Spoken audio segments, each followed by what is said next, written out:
I got something a little different for you guys today, besides the fact that I got a cold.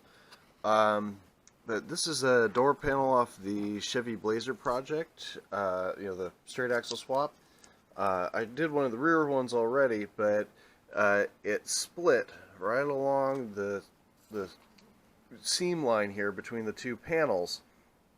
And I guess this is a pretty common problem with these.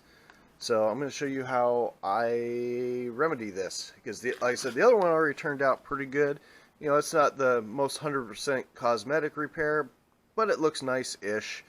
So, well, anyway, what I've done is I've very carefully lined up the panels, and I've taped and tried to get taped down into the seam as best as possible. Because what we're going to do is turn this thing around. Let me stand it up against the jumbo printer real quick. And the plan is we're going to run a wide strip right along here. We're probably going to double up right around this handle area here, just because it's such a high stress area. But yeah, we're trying to spread the load. Basically, it's spread the load out as much as possible. So this will probably get a double strip right in here. This might get a single. We got all the way up into here for the other side of this window wiper edge there. But yeah, like I said, the other one turned out really good. It was really nice and strong, so we're going to continue on.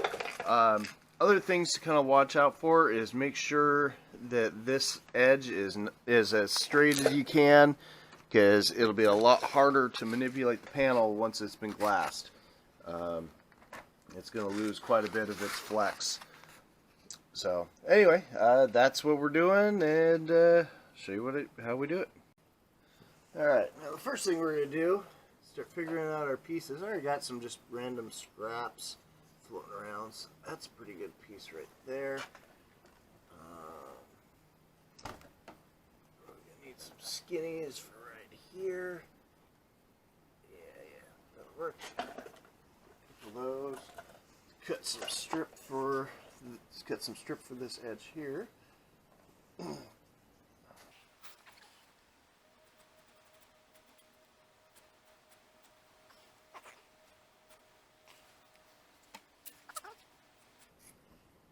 So we're going to declare that all the pieces for the back.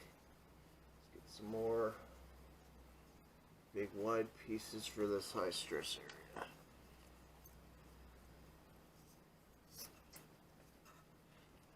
Okay, so that'll be my base piece. So fully cover the area. And then I got a little strip to run over the top. We got two little pieces for this little nook, and then we got a long crack over here. Probably cut a couple strips for that. Okay, there's a good piece right there. Okay, and what do we got left? Little strips for up top.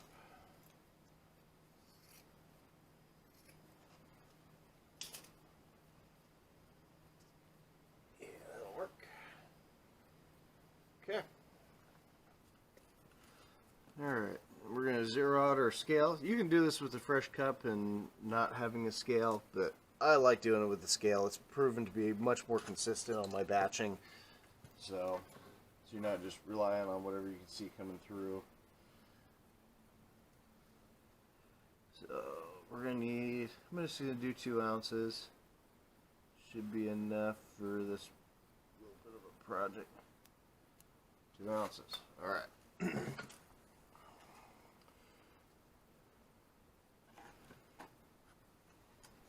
So hopefully I got enough drops in this one.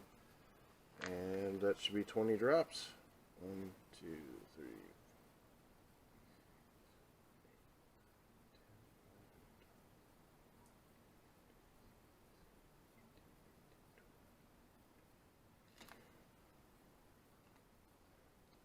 When in doubt, I tend to run a little extra hardener in my stuff.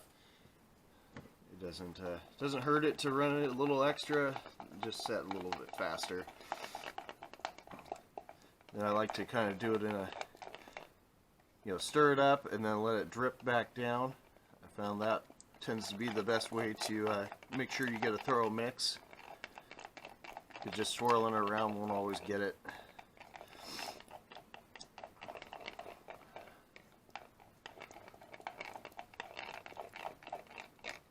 But yeah, once you're pretty sure you got a really good mix, just go a little bit longer. I mean, as long as it's not super hot out, you'll have a little bit of time to work with it. Like, I'm gonna have to move the camera before I can actually apply this stuff, so my time's more pressing than most people's will. The easiest way is you kind of wet the surface here real quick. That'll help hold your pieces in place. Or you can actually use a spray glue. That's what I normally, when I'm doing super precise prop stuff, I use a little spray glue on it to kind of lock everything in place.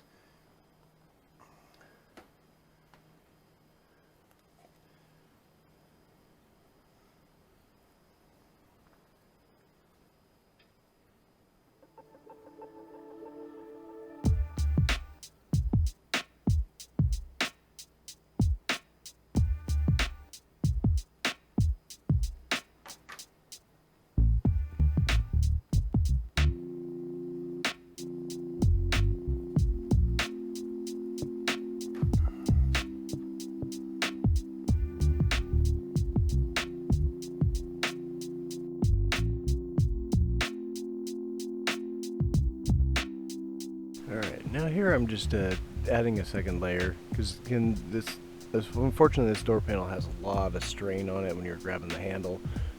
Some of the earlier designs had a reinforcement that actually bolted the grab handle to the structure of the door, and I don't know why GM went away from that in this. But yeah, just anywhere that it's going to have high stress, double up the glass, and it's a lot easier to add the extra layers at this phase as opposed to adding them in additional glassing sessions. So it would, and then I kind of wish I had used the spray glue for this upper corner, because it really did not want to lay down nice. Too much complex geometry to go around.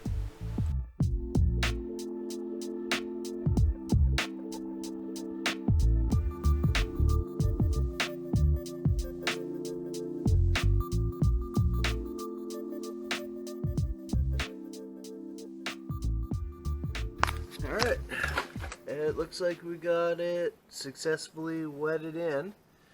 So, some areas where it's got like this hard corner, it was trying to pull away.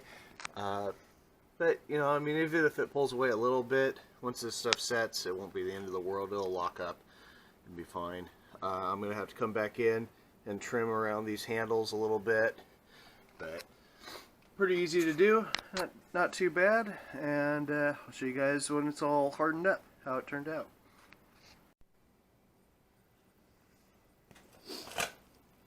Alright, well here we are. It's next morning. We can start peeling this tape off. I think we're going to be okay though. Walk out.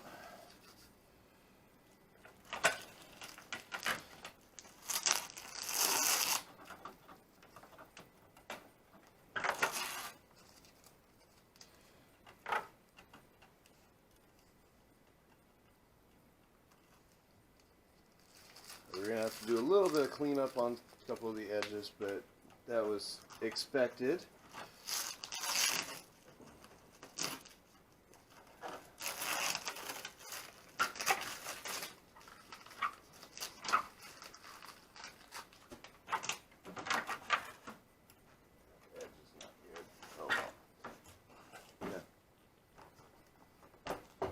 So far so good. Seems nice and stout. Other than this one edge here, but I'm okay with that leading edge right up against the glass being a little loose. We just gotta clean up these pockets here that have you know, the window switches drop into. That would suck if that interfered.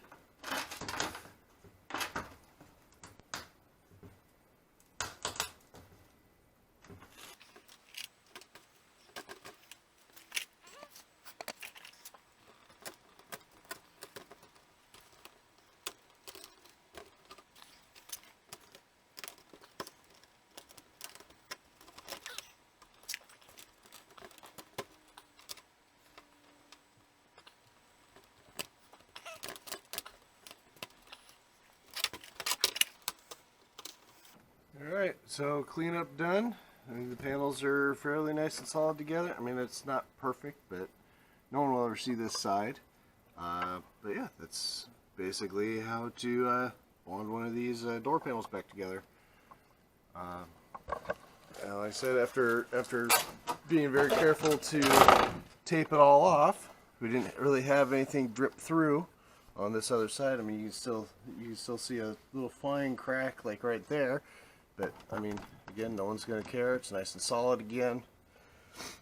Probably just as strong as it was from the factory. So, anyway, till next time.